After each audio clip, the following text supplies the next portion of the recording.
ध्यान दो। Put a next heading Kepler's law of planetary motion. अब केपलर्स ने जो लॉ दिए थे वो न्यूटन के लॉ से पहले ही थे। केपलर के लॉ जो है ना न्यूटन के लॉ से पहले ही दिए थे, न्यूटन लॉज ऑफ ग्रेविटेशनल से, ठीक है। और केपलर फिजिक्स वाला नहीं था भाई, तो समझ रहे क्या, एमएससी फिजिक्स नहीं था, मैथमेटिशियन साइंटिस्ट था। इसेंट्रिसिटी इलिप्स, इसके भरोसे उन्होंने केपलर्स के प्लैनेटरी लॉ के प्लैनेटरी मोशन के लॉ बता दिए थे, ठीक है। अभी अब एक एक लॉ बता देता हूं। इन्होंने 3 लॉ बता दिए। कितने लॉ बता दिए भाई? 3 लॉ। अब 3 लॉ याद भी चाहिए और अपने को समझने भी आना चाहिए। बिल्कुल ध्यान दोगे 5 मिनट तक। हाँ 5 मिनट से ध्यान दोगे भाई। केपलर्स का फर्स्ट लॉ, केपलर का फर्स्ट लॉ। केपलर ऐसा बोलता है कि एवरी प्लैनेट, क्या बोलता है भाई? Every planet revolving around the sun in an elliptical orbit. बस simple, every planet revolving around the sun in an elliptical orbit. ये केपलर का फर्स्ट लॉ है। बोलो क्या है? Every planet revolving around the sun in an elliptical orbit where sun will be is one of 2 foci. Sun कहाँ रहना चाहिए? दोनों में से कोई एक फोकाई पे सन चाहिए। ये किसने बोला था? केपलर ने। अब मतलब कैसे सर बताओ? ये इलिप्टिकल ऑर्बिट हो गया बराबर, और जो प्लैनेट्स रहेंगे वो कहाँ रहेंगे बोलते? रिवॉल्व करेंगे। कहाँ रिवॉल्व करेंगे? अराउंड द सन। इसके अराउंड रिवॉल्व करेंगे, अराउंड द। बट सन कहाँ रहेगा? हाँ ये सेंटर पे नहीं, वन ऑफ 2 फोकाई। जैसा सर्कल को एक सेंटर होता है, पता है सर्कल को क्या होता है? सेंटर। जैसे सर्कल को सेंटर होता है तो इलिप को सेंटर तो नहीं रहेगा भाई, इलिप को फोकाई रहते। क्या रहता है भाई? फोकाई। तो यहाँ पे एक फोकाई रहती और एक फोकाई यहाँ पे रहती, ठीक है। एक फोकाई यहाँ पे, एक फोकाई यहाँ पे, ठीक है। अब क्या बोलता है ये केपलर के हिसाब से? एवरी प्लैनेट, ये प्लैनेट है,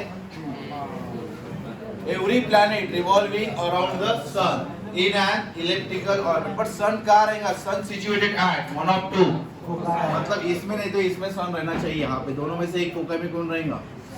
ये दिख रहा है क्या भाई? सन यहाँ है और ये क्या हो रहा? प्लैनेट ऐसे रिवॉल्व कर रहे। कौन सा मोशन हो गया ये? Circular motion. इलिप्टिकल मोशन हो गया, इलिप्टिकल मोशन। जम गया? अब इलिप्टिकल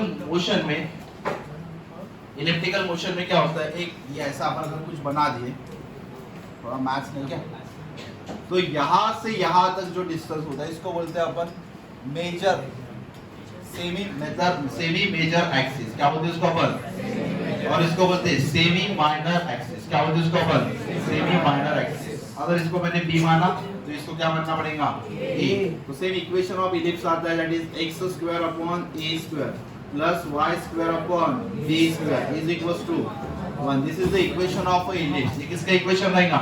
इलिप्स का इक्वेशन। जैसे सर्कल का इक्वेशन होता है ना, x² plus y² equals to a² होता है ना ऐसा, तो इसका क्या होता है? a² और दूसरा क्या होता है? b² equals to 1। याद रहेंगे ये चीजें? चलो देखो, अब प्लैनेट केपलर्स का पहला लॉ क्या बोलता है? बोलो भाई। Simple. Every planet revolving around the sun in an elliptical orbit where sun will be at one of 2। इससे ज्यादा कुछ भी नहीं याद करोगे, ठीक है। ये हो गया भाई फर्स्ट लॉ। अब सर सेकंड लॉ क्या बोलता है? हाँ सेकंड लॉ याद करने को बड़ा आसान है, बस समझने को उतना ही मुश्किल है। अब देखो मैं सेकंड लॉ तुमको समझाता हूं, 2 मिनट में समझ जाएगा। तुमको ये तो बात पता चल गया भाई कि प्लैनेट कैसा रिवॉल्व करता है? इलिप्टिकल ऑर्बिट में। कैसा रिवॉल्व करता है? इलिप्टिकल ऑर्बिट में बराबर, अराउंड द सन। सन का रहता 1 ऑफ 2 फोकाई। क्या रहता भाई? सन 1 ऑफ 2 फोकाई का रहता। ठीक है सर, ये तो समझ गया इतना हमको। अब एक बात बताओ, ये तो ऐसा इलिप्टिकल ऑर्बिट में ये सन से दूर वाली पोजीशन होती है, ठीक है, और ये सन से पास वाली, इसको बोलते हैं अपन एपोजी पोजीशन। क्या बोलते हैं इसको अपन? Apogee position. और ये पास वाली पोजीशन को बोलते हैं अपन प्रोजी क्या बोलते हैं इसको अपन? Apogee position. क्या बोलेंगे इसको अपन? ये रहता अपोजी पोजीशन और ये क्या रहेगा? Apogee position. चलो सर आपको इतने फालतू नाम मत बताओ, सादा बताओ। ये कौन सा पॉइंट में? ये फार्थेस्ट पॉइंट और ये कौन सा पॉइंट? Nearest point. ये तो समझ सकता है, ठीक है। इसको नियरेस्ट पॉइंट और इसको फार्थेस्ट पॉइंट, इतना समझ सकता है। बट इसमें ट्विस्ट ये है, ट्विस्ट ये है कि प्लैनेट का वेलोसिटी हर जगह सेम नहीं है। केपलर के हिसाब से प्लैनेट का वेलोसिटी हर जगह सेम नहीं होता। वो केपलर बोलते हैं कि वेलोसिटी एट कौन सी पोजीशन रही है? नियरेस्ट या approach position. Velocity at approach position is greater than apogee position. बात समझ में आ रही है क्या? इधर प्लैनेट की वेलोसिटी कैसे रहेगी? ज्यादा। इधर वेलोसिटी विचारेगी तो यहाँ वेलोसिटी क्या हो जाएगा? लेस। और यहाँ वेलोसिटी क्या हो जाएगा? ग्रेटर। जमा क्या? वेलोसिटी इधर लेस प्लैनेट की और इधर वेलोसिटी ज्यादा। किसने बोला ये? केपलर। किसने बोला है भाई? ठीक है। तो अभी केपलर क्या बोलता है? A vector drawn from sun, क्या भाई? Vector drawn from sun to planet to swept out equal area in a equal interval of a time. Sir ये याद करने के लिए अच्छा लग रहा है हमको। A vector drawn from sun to planet swept out equal area in equal interval of time. पर ये समझिएगा मजा नहीं आ रहा। अभी 2 मिनट में समझते हैं फीलिंग के साथ। प्लैनेट घूम रहा भाई, घूमने देते हैं, एक ही प्लैनेट घुमाते। ये प्लैनेट ये है, घूम रहा घूम रहा घूम रहा घूम रहा भाई, बराबर। यहाँ पे वेलोसिटी कितनी है? कम है कम है कम है। तो यहाँ से इधर गया इधर गया इधर तक आ गया, बराबर। कम है तो ये अपन ना 10-10 सेकंड के लिए पढ़ते हैं। कितने सेकंड के लिए पढ़ते हैं भाई? 10-10 सेकंड बस, ठीक है। ये प्लैनेट पहले यहाँ पे था, प्लैनेट देखो यहाँ पे, ठीक है। अब 10 सेकंड के बाद प्लैनेट घूम घूम के किधर जाएगा? ऐसा ऐसा करते करते किधर आ गया भाई? 10 सेकंड में यहाँ पे आ गया, ठीक है। क्योंकि इसका वेलोसिटी इधर कैसा है? ज्यादा है कि कम है? कम है। तो ये डिस्टेंस ज्यादा कवर करेगा कम कवर करेगा? कम। इसने बेचारे ने इतना डिस्टेंस कवर कर दिया।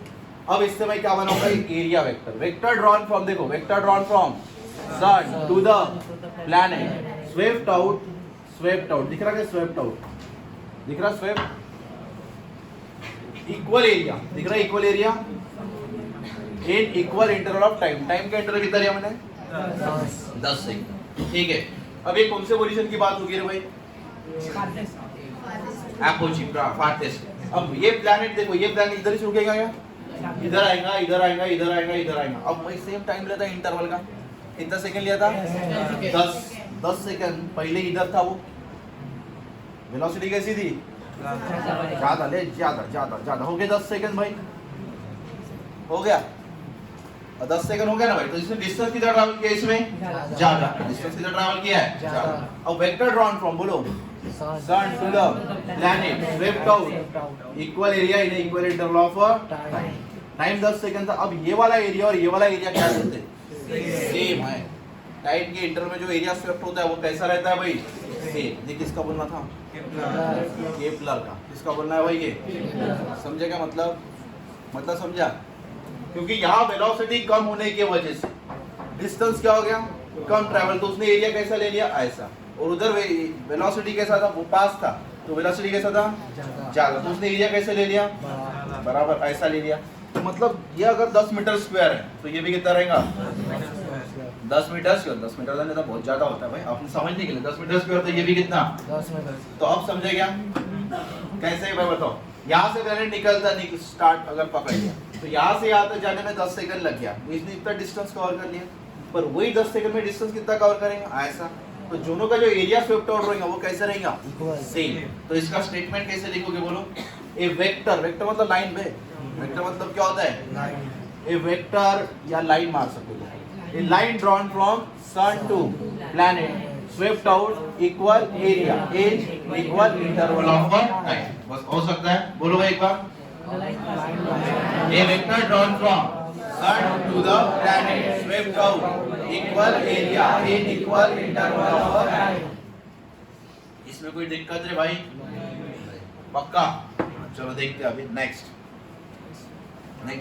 नेक्स्ट मतलब इसको प्रूफ करना पड़ेगा ना। ये तो स्टेटमेंट हो गया। स्टेटमेंट तो तुमने अभी लिखना ही नहीं है। स्टेटमेंट थोड़ी लिखोगे भाई। इसका ना प्रूफ आता है और इसमें क्या कांस्टेंट आता है ये आता है। जैसे एक बात बताओ सर, इसमें मेरे को ये समझ रहा, vector drawn from sun to planet it swept out equal area in equal interval of time. मतलब सर इसका मतलब है d/dt क्या है बे? क्या पढ़ा अपन ने? Area swept out in same time interval of time कैसा रहेगा? कांस्टेंट। क्या रहेगा भाई? कांस्टेंट। मतलब इससे मैं क्या सीखा?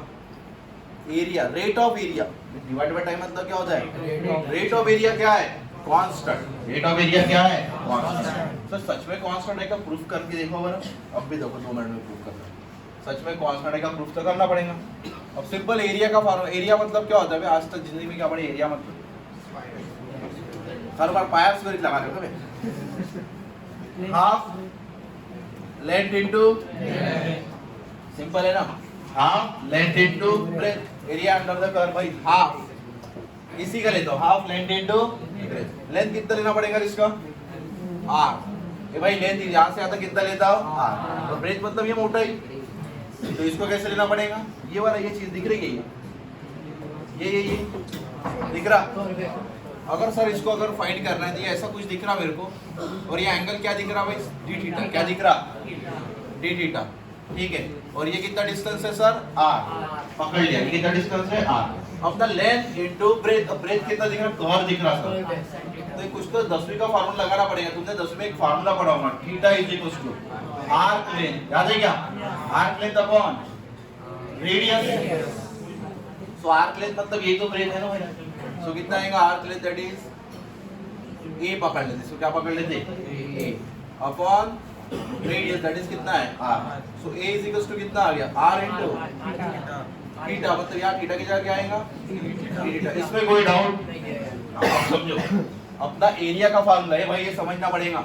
एरिया का फार्मूला ये ट्राई, इसके लिए देखो एरिया का फार्मूला देखो, इसके लिए क्या आएगा? हाफ लेंथ, दिख रही क्या? Half length into breadth. Breadth का वैल्यू ऐसा, और वो कैसे फाइंड किया मैंने? ये दिख रहा ए मतलब ब्रेथ है ना भाई। वो कैसे फाइंड किया? थीटा वाला फार्मूला। थीटा का फार्मूला क्या होता है? आर्क लेंथ भाई, ये वो आर्क लेंथ है, आर्क लेंथ अपॉन रेडियस। क्या ये पढ़े थे ना फार्मूला अपन ने?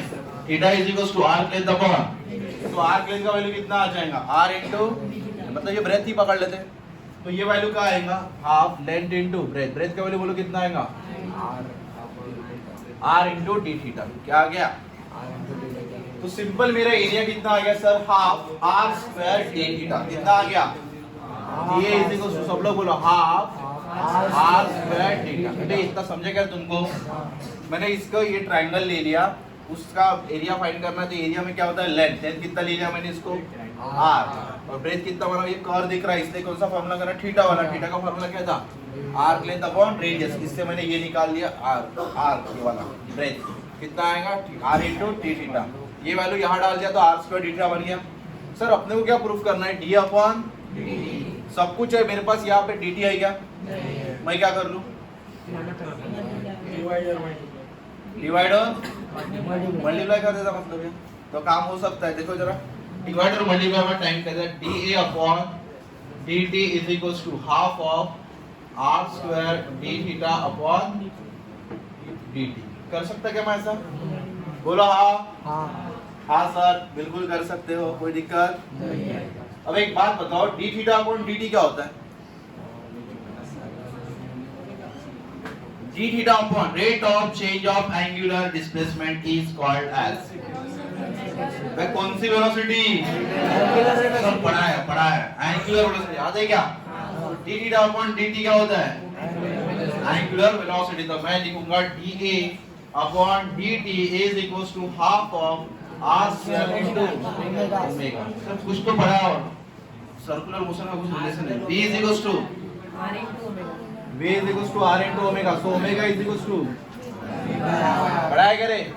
ये डालो यहाँ पे, देखो जरा क्या आता है? हाफ ऑफ r स्क्वायर, और यहाँ पे v बाय r के साथ r गेट, तो d upon dt equals to, बोलो भाई हाफ ऑफ rv। क्या हो गया? r। अब एक चीज तुमको थोड़ा सा यहाँ पे कंसिडर करना पड़ेगा, जो तुमने नहीं पढ़े हैं, जो तुमने अभी तक डिस्कस नहीं किए। तुमने एंगुलर मोमेंटम पढ़ेगा मेरे साथ कभी? मोमेंटम बढ़े, क्या होता है मोमेंटम का फार्मूला? Mass into velocity. क्या होता है? अब उसको एंगुलर में कन्वर्ट करना है। किसमें कन्वर्ट करना है? एंगुलर में। तो मैं क्या लिखूं? एमवीआर। चलो सब एनालॉजी से पढ़ा दो, थोड़ा पुरानी बातें याद करके बता दो। ठीक है, आज तक तुमने कोई एंगुलर वेलोसिटी पढ़ी है क्या? हाँ पढ़े। कौन से सर? Angular velocity. देखो तुम्हारा सिंपल वेलोसिटी क्या होता है? v। अगर उसको एंगुलर में कन्वर्ट किया था कैसे आता? किससे मल्टीप्लाई किया था? मतलब रेडियस वेक्टर से मल्टीप्लाई होता है, याद है क्या? किसी को भी एंगुलर बनाना है तो किससे मल्टीप्लाई होता है? रेडियस से। ये बात तुमको पता है क्या भाई? ये तो है v = r × ओमेगा। याद है ये चीजें? मतलब एंगुलर में कन्वर्ट करने के लिए किससे मल्टीप्लाई होता है? r से मल्टीप्लाई करना पड़ता था। ठीक है, तो सर एक काम करो, अभी अपने पास कौन सा मोमेंटम है? Linear momentum. क्या होता है लीनियर मोमेंटम रे भाई? That is mv। इसको मैं किससे मल्टीप्लाई कर लूं? r से। तो r क्रॉस p = mvr। जमा क्या मतलब ये क्या होगा रे? mvr angular momentum denoted by l। किससे नोट कर दे उसको? l। पढ़े होंगे कभी ना कभी। एंगुलर मोमेंटम किससे नोट कर दे? l। तो यहाँ पे l का वैल्यू कितना रहेगा? mvr। सर थोड़ा जुगाड़ कर लो, आंसर आता है। v और r है, m नहीं है। v और r है, m है क्या? तो मैं क्या करूं सर? m से मल्टीप्लाई और m से मल्टीप्लाई किया और m से ये किसका वैल्यू हो गया? l। So dA upon dt is equals to 1/2 L upon 2m। L upon 2m क्या होता है? कांस्टेंट। एंगुलर मोमेंटम क्या होता है भाई? कांस्टेंट। तो ये dA upon dt is same as L upon 2m। बोलो क्या रहेगा? dA upon dt is same as L upon 2m। और इसका वैल्यू कैसा रहता है भाई? कांस्टेंट। क्या रहता है इसका वैल्यू? कांस्टेंट। ठीक है, चलो समझे करिए ये प्रूफ पक्का। एक और बार, एक और बात। सबसे पहले हाँ, ये कौन सी पोजीशन रे? दूर वाली मतलब अपोजिट। और ये वेलोसिटी किधर जाता है?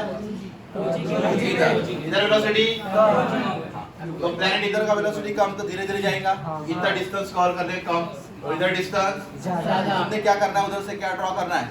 A vector drawn from sun to the planet swept out equal area in a equal interval of what? Time। क्या दिक्कत इसमें? इसका मतलब sir area with respect to time क्या होना चाहिए? कांस्टेंट। मैंने क्या कर लिया? कांस्टेंट। अब सर ये हम भरोसा नहीं, हमको क्या करके दो? प्रूफ। तो प्रूफ करके दिया। तो प्रूफ में एरिया का वैल्यू कितना होता है? Half length into breath. Length मतलब ये r, पर ब्रेथ कैसा था? कर्व था। तो उसके लिए कौन सा फार्मूला लगाना पड़ेगा? r * d। डाल दिया, वैल्यू दिया, ऐसा बन गया। पर मेरे को क्या चाहिए? d upon dt। तो किससे डिवाइड करना पड़ेगा? dt से। दोनों को क्या कर लिया? डिवाइड करने के बाद d ओमेगा अपॉन dt क्या आ गया? dt अपॉन dt क्या आ गया? ओमेगा। फिर मैंने क्या किया? थोड़ा सा काटपीट कर लिया, मतलब ओमेगा का वैल्यू v/r डाल दिया, और क्या आ गया? r * v। जब मेरे को r * v दिखा तो मैंने क्या किसको याद किया? Angular momentum. किसको याद किया भाई? Angular momentum. क्योंकि टॉर्क जब 0 होता है तब एंगुलर मोमेंटम कंजर्व होता है। ये बात पता है अपने को?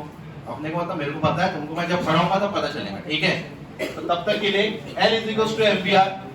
फिर मैंने यहाँ पे कर दिया जुगाड़ m का, m से मल्टीप्लाई m से L अपॉन 2m क्या आ गया? कांस्टेंट। कभी कभार सिंपल सवाल आता है जेईई मेंस में भी और नीट में, d upon dt = L upon 2m है कि L अपॉन 2p है कि कुछ भी है, तो क्या आंसर लिखोगे? L upon 2m। और उसका वैल्यू क्या चाहिए? कांस्टेंट। क्या चाहिए उसका वैल्यू भाई? कांस्टेंट। इसमें किसी को डाउट? चलो अभी नेक्स्ट बचला है तीसरा लॉ। कौन सा बचा है भाई? और तीसरे लॉ में सवाल है, दिख रहा है? वैसे नहीं भाई, सीधा भाई, अपन प्रोफेशनल ना। हाँ कुछ भी कह रहे, भाड़ा देना भाई।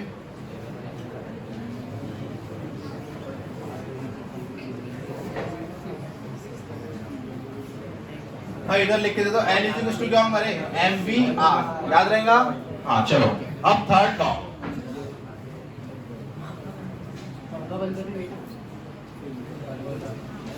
अब सुनो, थर्ड लॉ पे तो पक्का नीट में और जेईई में सवाल आता है। एक शिफ्ट में सवाल जेईई में, एक से दो शिफ्ट में जेईई में इसका सवाल दिखेगा। ठीक है, सवाल की लेवल एकदम नॉर्मल रहती है, बहुत ही कमजोर सवाल। अब देखो ये क्या है रे भाई? अपना इलेक्ट्रिकल ऑर्बिट। ठीक है, अब इसको कैसे लिखेंगे?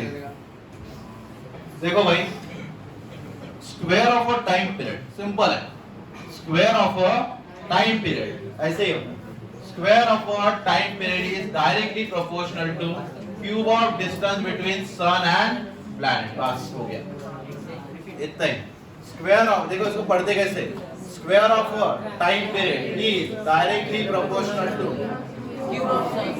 Cube of distance between sun and planet. बस इससे ज्यादा कुछ भी लिखने की जरूरत नहीं है। सर इसको ऐसे लिख सकते हैं कि T square is equal to K times constant, अरे इसको निकालना तो कौन आता है, कांस्टेंट, इनटू आर क्यूब लिख सकते हैं। मतलब T square is directly proportional to R, बहुत ही ज्यादा जरूरी है। T square is directly proportional to R cube, T square is directly proportional to R cube. Sir इसका प्रूफ भी है क्या सर? हाँ है, इसका प्रूफ भी है। अब इसका प्रूफ के लिए तो थोड़ा सा क्रिटिकल वेलोसिटी डिस्कस करना पड़ता है, तो भी अपन विदाउट डिस्कस कर सकते हैं। सर किसी को तो प्रोपोर्शनल रहता है। कौन सा? वो टाइम पीरियड नहीं ना भाई, direct proportional to R cube दिख रहा नहीं यहाँ पे।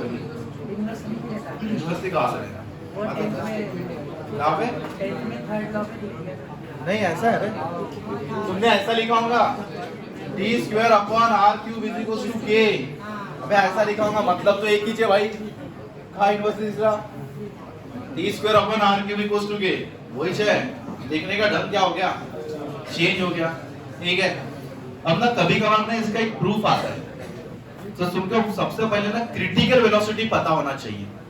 क्या पता होना चाहिए भाई? क्रिटिकल वेलोसिटी, और उसको बोलते हैं अपन orbital velocity of a satellite. क्या बोलते हैं इसको अपन?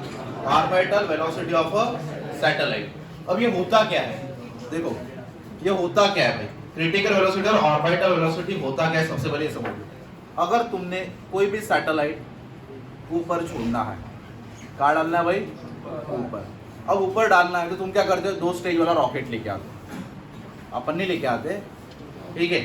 2 स्टेज वाला रॉकेट, मल्टी स्टेज रॉकेट रहता है। क्या रहता है? Multi stage rocket. इसमें 2 स्टेज रहता है, ऊपर एक सैटेलाइट रहेगा तुम्हारा, सबसे ऊपर क्या रहेगा? सैटेलाइट, बाकी फ्यूल और मल्टी स्टेज वाला रॉकेट रहेगा, ठीक है। ऑपरेट बाय रिमोट कंट्रोल, नीचे से ऑपरेट होता है वो। सबसे पहले हाँ देखो, ये अर्थ है, ये क्या है भाई? अर्थ। सबसे पहले रॉकेट कहाँ से लॉन्च होगा? अर्थ से। हो गया अर्थ से लॉन्च, ठीक है ठीक है ठीक है। गया गया ऊपर, गया ऊपर, गया, जा रहा, तुमको नहीं दिख रहा पर जा रहा। हाँ, अब उसके बाद सुनो, ये भाई ऊपर चला गया। अब ऊपर जाने के बाद उसको क्रिटिकल वेलोसिटी देना है। क्रिटिकल वेलोसिटी मतलब ऐसी वेलोसिटी, क्रिटिकल वेलोसिटी मतलब ऐसी वेलोसिटी सो दैट सैटेलाइट जिंदगी भर कहाँ रिवॉल्व करे? अर्थ के अराउंड रिवॉल्व करे। अब देखो ये सच में पॉसिबल है, ये सच में पॉसिबल है। चाहे तुम भी करो या मैं भी करूं, पॉसिबल है। या स्टोन से भी करूं, पत्थर से भी एक्सपेरिमेंट पॉसिबल है, ठीक है। देखो अभी ये कहाँ तक गया? सम हाइट तक गया। कहाँ गया रॉकेट भाई? सम हाइट तक रॉकेट चला गया। अब रॉकेट क्या करता है, नीचे से सम हाइट जाने के बाद नीचे से कौन सा साइंटिस्ट, एफ ग्रेड वाला साइंटिस्ट बटन दबाता है, और बटन दबाने के बाद रॉकेट क्या करता है? 90 डिग्री से टर्न होता है, अपना एक स्टेज वहां रिलीज कर देगा। क्या कर देगा? अपना एक स्टेज भाई, जिसका फ्यूल खत्म हो गया उसको निकाल के फेंक देगा और हल्का, और वो क्या होगा? 90 डिग्री से रोटेट हो गया। क्या होगा? 90 डिग्री से हो गया रोटेट। अब 90 डिग्री से रोटेट होने के बाद अब देखो 90 डिग्री से रोटेट होने के बाद बटन दबाएगा। क्या करेंगे भाई? बटन दबाएगा, और बटन दबाने के बाद ये जो सैटेलाइट है, इस सैटेलाइट को एक वेलोसिटी मिलेगा। क्या मिलेगा उसको? और वो वेलोसिटी डिसाइड रहेगा कितनी देनी है, वेलोसिटी डिसाइड रहेगा कितनी देंगी। उससे कम दिया तो काय का क्रिटिकल वेलोसिटी नीचे गिर जाएगा धड़ से। अगर उतनी वेलोसिटी या उससे ज्यादा वेलोसिटी दिया, थोड़ा सा उतनी दिया, तो ये सैटेलाइट है वो ऐसा निकलेगा यहाँ से, बराबर। सैटेलाइट ऐसा निकलेगा और ये ना नीचे गिरने की कोशिश करेगा, पर 8 किलोमीटर के बाद ना और अपना अर्थ 8 किलोमीटर के बाद अर्थ क्या लेती है? अपना हल्का सा कर्व लेती है, पता है क्या? जब ये नीचे गिरेगा तो ये भी अर्थ भी ने कर लिया, इसने भी क्या लिया? कर। फिर और 8 किलोमीटर के बाद ये भी क्या लेंगे? कर लेंगे, अर्थ भी क्या लेंगी? कर। ऐसे कंटिन्यू प्रोसेस चलेंगे। ये जिंदगी भर नीचे गिरेगा क्या रे? ये कभी नीचे नहीं गिरेंगे। ये कहाँ घूमेगा? ऐसा गोल गोल घूमते रहेगा। क्या करेगा भाई? तो मतलब सर ऐसी एक्सेप्ट वेलोसिटी है कितनी वैसे में? 8 किलोमीटर पर सेकेंड, कितनी वेलोसिटी देना है भाई उसको? सर ये तो वेलोसिटी हम भी दे सकते हैं। अबे 8 किलोमीटर बात कर रहा हूं मैं, मतलब 1 सेकंड में किधर बर्डी, दूसरे सेकंड में किधर, उससे उधर फुटाना, उसके बाद है क्या नहीं? हाँ मतलब देखो 1 सेकंड में, 1 सेकंड में कितना जाएगा वो? 8 किलोमीटर। ऐसा कुछ है क्या तुम्हारे पास भाई? 1 सेकंड में 8 किलोमीटर जा सकते हो? 1 सेकंड में 8 किलोमीटर मतलब कितना दूर हो गया तुम सोचो। इतनी वेलोसिटी देना पड़ेगा सो दैट सैटेलाइट क्या करेगा, कौन सा मोशन परफॉर्म करेगा? और क्या राउंड सर्कुलर मोशन। ये सच कहानी है भाई, ये कहानी पूरी सच है। अगर यहाँ अर्थ के कुछ थोड़ा सा ऊपर गया, अर्थ से सम हाइट तुम ऊपर चले गए बराबर, और तुमने हाथ में एक स्टोन पकड़ा, क्या पकड़ा भाई? स्टोन, और उसको ऐसा फेंका। पहले तो अर्थ को ऐसे ऊपर चले जाओ, उसको कैसे फेंका? ऐसा फेंका। ऐसा मतलब समझ रहे क्या? अर्थ ऐसी है, अर्थ ऐसी है, ठीक है? अर्थ ऐसी है भाई, दिख रही है अर्थ, और तुम यहाँ हाइट पे चले गए और वहां से क्या तुमने थ्रो किया? स्टोन थ्रो किया। कितना मीटर पर सेकंड से? 8 किलोमीटर पर सेकंड से स्टोन थ्रो किया। तो वो स्टोन जिंदगी में नीचे कैसे नीचे नहीं गिरेगा सर बताओ? अब अर्थ का तुम्हें पता है कि अर्थ का कर्व कितने किलोमीटर के बाद आता है? 8 किलोमीटर के बाद अर्थ अपना हल्का सा कर्व करती है, पता है खुद को? अर्थ तो तुमको सीधी दिखती है ना भाई, पर वो तो कैसी है? स्फेरिकल है। तो मतलब स्फीयर है, मतलब थोड़ा सा कर्व तो आएगा। तो वो कर्व आने को कितना किलोमीटर लगता है? 8। अब देखो ये बेचारा एक सेकंड में कितना डिस्टेंस कवर कर लेता? 8 बराबर। हल्का सा नीचे गिरेगा, पर अर्थ भी क्या करेगी? ये देखो ये ऐसा जाएगा सीधा बराबर, ये सीधा जाएगा। अर्थ कैसे रहेगी? थोड़ी देर के बाद कर्व रहेगी। अर्थ कैसे रहेगी? थोड़ी देर के बाद कर्व। तो उतना डिस्टेंस तो 1 सेकंड में कवर कर रहा, तो इधर आ गया, तो वही सेम डिस्टेंस दिख रहा है। फिर इधर तो ऐसे कर्व, इधर तो ऐसा कर्व, इधर तो ऐसा कर्व, ये क्या रहेगा? कर्व कंटिन्यू होते रहेगा। और ये गिरेगा क्या? क्या हो गया? किस में आ रहा हूँ मैं? तो भाई तू कौन है बे? हाँ ना, हाँ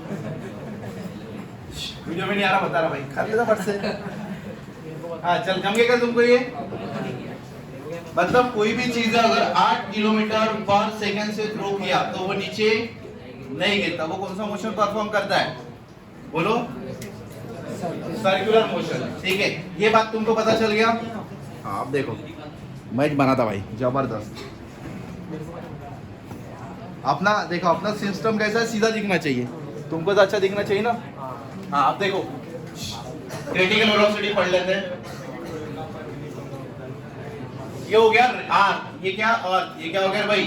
अर्थ। ठीक है, अर्थ का रेडियस कितना है? Capital R. कितना रेडियस है? ये भाई बात समझो, अर्थ का रेडियस कितना है?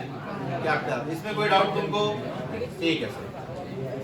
अब भाई समझ लो, अब मुझे किसी ऑब्जेक्ट से क्रिटिकल वेलोसिटी फाइंड करना है, या कोई सैटेलाइट मुझे थ्रो करना है, सो दैट सैटेलाइट ने कौन सा रिवॉल्व मोशन करना चाहिए? ऑर्बिटल मोशन करना चाहिए। तो मुझे अभी वेलोसिटी कहां से देना है उसको? ये जमीन से दूं कि थोड़ा हाइट से दूं? क्रिटिकल वेलोसिटी कहां से देना पड़ता है भाई? हाइट से देना पड़ता है। तो मैंने यहां से देने का डिसाइड किया क्रिटिकल वेलोसिटी। ठीक है, और वो horizontal velocity given by satellite रहता, वर्टिकल वेलोसिटी नहीं। कौन सा वेलोसिटी रहता? Horizontal velocity. देखो हॉरिजॉन्टल वेलोसिटी दिया है, कौन सा दिया भाई? bc। कितना डिस्टेंस है यहाँ से यहाँ तक? मैंने टोटल डिस्टेंस कितना ले लिया? Small r। कितना डिस्टेंस लिया टोटल? स्मॉल r ले सकते ना। अरे ये r प्लस h कितना हो गया? Small r। आज मैंने स्मॉल r ले लिया क्योंकि r प्लस h लिखने से अच्छा क्या लिख लिया? Small r। अब क्रिटिकल वेलोसिटी हॉरिजॉन्टली दे दिया। अब हॉरिजॉन्टल लेने के बाद जो सैटेलाइट है वो कौन सा मोशन परफॉर्म कर रहा भाई? सर्कुलर मोशन, मतलब ऑर्बिटल मोशन। अब मैं इससे टाइम पीरियड निकाल सकता है क्या सर? हाँ बिल्कुल निकाल सकते हो। टाइम पीरियड निकालने से पहले अपन ये बैलेंस करके देखते हैं सर क्या है। अब ये कौन सा मोशन कर रहा? और ये सैटेलाइट, उसका मास स्मॉल है और इसका मास कैपिटल है। तो मतलब इसमें फोर्स कौन सा है? Gravitational force. पूरा F इज इक्वल टू बोलो G capital M small m upon कौन सा है? कौन सा? ये स्मॉल r का स्क्वायर। ये घूम रहा मतलब कौन सा फोर्स है इसके बाद? That is F is equal to mv square by बराबर। दोनों को इक्वेट करके देखते हो तो क्या आ जाएगा बोलो? GMM upon R square is equals to MV square by R. Satellite का मास गेस R के साथ R गेट, so V square is equals to GM upon, तो V is equals to under root of, और ये जो रहेगा V is equals to GM by R, क्या है? V is equals to GM by R. इसी को बोलेंगे तुम orbital velocity of a satellite और critical velocity of a satellite. क्या रहेगा ये? ऑर्बिटल वेलोसिटी ऑफ सैटेलाइट और क्रिटिकल वेलोसिटी. मतलब ऑर्बिटल वेलोसिटी और क्रिटिकल वेलोसिटी मतलब ऐसी वेलोसिटी उसमें सैटेलाइट कौन सा मोशन परफॉर्म करना चाहिए? Circular motion. और वो वेलोसिटी कहां से देती है रे भाई? सम हाइट से देती है. और कैसी? हॉरिजॉन्टल. कैसे देती है? हॉरिजॉन्टल. ये याद है, समझे क्या?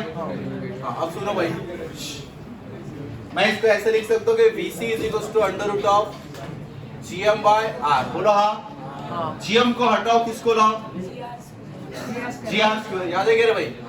So VC is equals to बोलो GR स्क्वायर अपॉन R. तो आंसर VC का कितना आ गया? Under root of GR. इसमें किसी को डाउट? इतना समझा?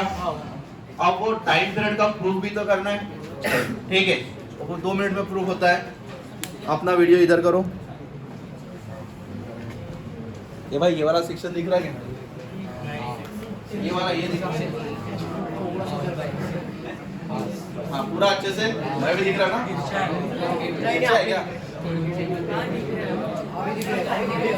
हाँ, दिख रहा? हाँ, चलो देखो, केप्लर्स का थर्ड लॉ भी प्रूफ कर लेते हैं. अब सिंपल बताओ भाई, प्लैनेट कैसा रिवॉल्व कर रहा? सर्कुलर मोशन में. कौन सा मोशन में रिवॉल्व कर रहा? सर्कुलर मोशन में. अगर प्लैनेट सर्कुलर मोशन में रिवॉल्व कर रहा है, अगर प्लैनेट सर्कुलर मोशन में रिवॉल्व कर रहा, ठीक है, कौन सा मोशन में? सर्कुलर. तो उसको वेलोसिटी कौन सी देनी चाहिए रे? Critical velocity. कौन सी वेलोसिटी देनी चाहिए? Critical velocity. और अपना सिंपल टाइम पीरियड का फार्मूला क्या होता है? Time period T is equal to बोलो 2 पाई R अपॉन, अरे डिस्टेंस अपॉन, तुमको तो आज नहीं रहा है. टाइम पीरियड का फार्मूला क्या है? Distance upon velocity. वेलोसिटी कौन सी चाहिए? घूम रहा तो क्रिटिकल वेलोसिटी. तो T is equal to 2 pi R. VC का वैल्यू बोलो under root of GM by R. इसमें कोई डाउट? ठीक है, इतना समझा तुमको? हाँ, ले सकते ना फिर तो भाई. अब इसको देखो, मैं ऐसा लिख सकता हूँ क्या? ये जो रूट R है उसको कहाँ लेके जाओ? सो T इज इक्वल टू 2 पाई ये वाला R, ठीक है, और नीचे में क्या रहेगा? अंडर रूट GM, और इधर एक R का रूट रहेगा, मतलब कितना पावर? 1/2. ठीक है, सो R का पावर 1, इधर R का पावर 1/2. तो कितना आ गया R का power? So T is equal to 2 pi R upon under root GM, और इसका पावर 3/2. सर इसको स्क्वायरिंग करो ओवर बोथ द साइड. इसको क्या करो? स्क्वायरिंग बोथ द साइड करो. तो क्या आएगा बोलो? T square equals to 4 pi upon GM, 4 pi upon GM into R to the power 3. तो देखो ये कांस्टेंट है, तो T स्क्वायर डायरेक्ट प्रोपोर्शनल किसको आ गया? जमा के. ये कौन सा लॉ है? केप्लर्स का. मतलब प्रूफ है, मतलब सही बोला केप्लर भाई. समझेगा इतना? चलो देखो, आज सुनो भाई, लिखना कैसे? पहला पेज, दूसरा, तीसरा,